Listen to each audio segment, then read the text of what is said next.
વાત કરીએ સ્થાનિક સ્વરાજની ચૂંટણીનો જંગ ફોર્મ પરત ખેંચવાના અંતિમ દિવસે ઉમેદવારોનું ચિત્ર સ્પષ્ટ થયું। સ્થાનિક સ્વરાજની ચૂંટણીનું ચિત્ર સ્પષ્ટ થઈ ગયું છે।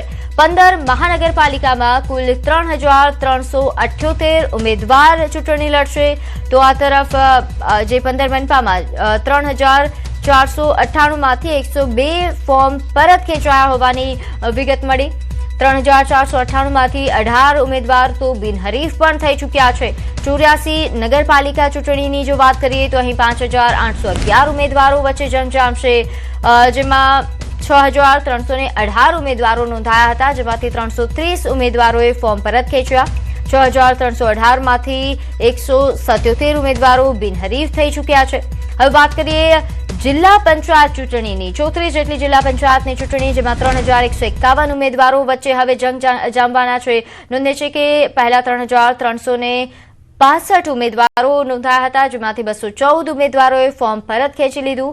આ ઉપરાંત તાલુકા પંચાયતની જો વાત કરીએ તો 260 તાલુકા પંચાયતની ચૂંટણીમાં 14,255 ઉમેદવારો વચ્ચે જંગ જામવાનો છે। 14,749 ઉમેદવારો નોંધાયા હતા, જેમાંથી 724 ઉમેદવારોએ ફોર્મ પરત ખેંચ્યું છે। તો મહાનગરપાલિકા નગરપાલિકામાં કુલ 195 ઉમેદવાર બિનહરીફ થઈ ચૂક્યા છે। નગરપાલિકાની પેટા ચૂંટણીની વાત કરીએ, જેમાં 3 ઉમેદવાર બિનહરીફ।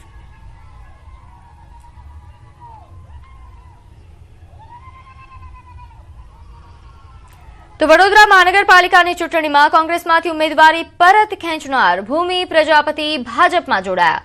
ભૂમિ પ્રજાપતિએ કોંગ્રેસ છોડીને ભાજપનો કેસ ધારણ કર્યો। વોર્ડ નંબર 9માં ભાજપ કાર્યાલય પહોંચી ભૂમિ પ્રજાપતિએ કેસરિયા કર્યા। ભૂમિ પ્રજાપતિ જે પૂર્વ શહેર ભાજપ પ્રમુખ ડોક્ટર વિજય શાહના તેમણે આશીર્વાદ લીધા। વિજય શાહે કહ્યું કે દીકરી રાજનીતિના ખોટા રસ્તે જઈ રહી હતી, અમે તેને સમજાવીને પાછી લાવ્યા।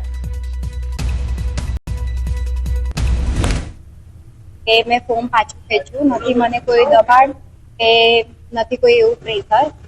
મારા સમાજના જે વડીલો છે એનું મતલબ એ લોકો પાસેથી મેં થોડું જાણકારી મેળવી, આ તે બધું, અને પછી મને એવું છે કે મારા સમાજને લઈને મારે ચાલવું છે, વડીલોથી વિરોધ કશું નહીં।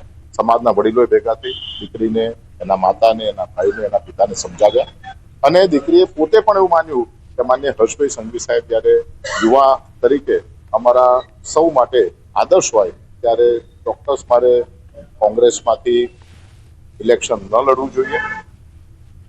તો વાવ દિયોદરના સણાદર ગામ ખાતે યોજાયેલ મહિલા સંમેલનમાં નાયબ મુખ્યમંત્રી હર્ષ સંઘવીએ ગૌહત્યા મામલે કડક સંદેશ આપ્યો। તેમણે જણાવ્યું કે ગુજરાતમાં ગૌહત્યારાઓને શોધીને જેલમાં મોકલવામાં આવશે અને એવી કડક સજા કરવામાં આવશે કે તેઓ ભવિષ્યમાં ગૌ માતા તરફ નજર કરતા પહેલા પણ વિચારશે।